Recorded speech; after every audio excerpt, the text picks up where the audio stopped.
Tomorrow you'll be able to pay final respects to local businessman and community leader Joe Hardy. The founder of 84 Lumber died on Saturday, which was his 100th birthday. And despite Hardy's death, the celebration to honor his life still went on. And during that celebration, a piece of Steelers history was presented to the Hardy family. This is a story you'll see only on KDKA, and it's a story only Bob Pompiani could tell. Bob. Well, I can tell you, Ken and Kim, this was supposed to be a celebration of a life well lived. Sadly, it had to turn into a celebration of a legacy. Joe Hardy was born, you know, on January 7th, 1923. He died on January 7th, 2023, 100 years to the exact day. So there was a birthday party planned on that night. I was honored to be asked to be the MC of it. That party still went on, as Joe Hardy would have certainly wanted it to do. But in the weeks leading up to it, Maggie, Joe's daughter, and the entire family, they were confronted with a problem. What do you get the guy who had everything? Joe Hardy was always a Pittsburgh sports fan, and when his daughter Maggie saw an interview recently with Jim Baker, she thought of the perfect gift for Joe the sports fan. Baker had that Immaculate Reception ball in his possession for the last 50 years after battling to get it in the aftermath of that Franco Harris touchdown and the extra point that followed in 1972. You might remember there was no netting behind the goalpost in those days, so when the extra point by Roy Girella was up for grabs, he was the one who got it and has kept it in safekeeping every day.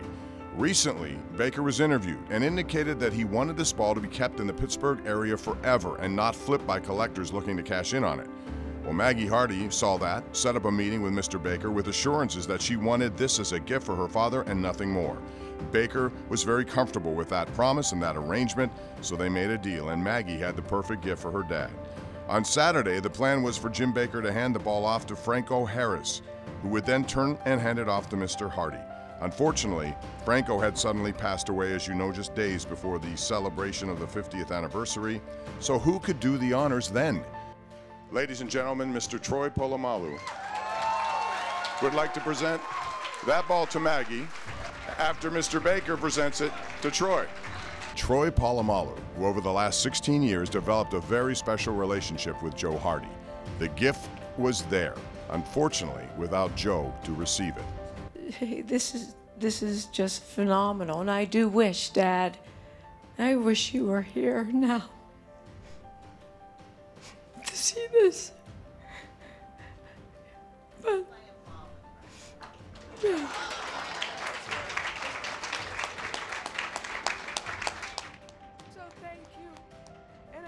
Joe Hardy was no ordinary Joe. He's going to be missed. He was known as a brilliant businessman, but even with his amazing career that way, he always will be remembered for what matters the most, the people that he loved. He helped make an American dream real for many, especially those in Western Pennsylvania. Kim, Ken, an extraordinary man.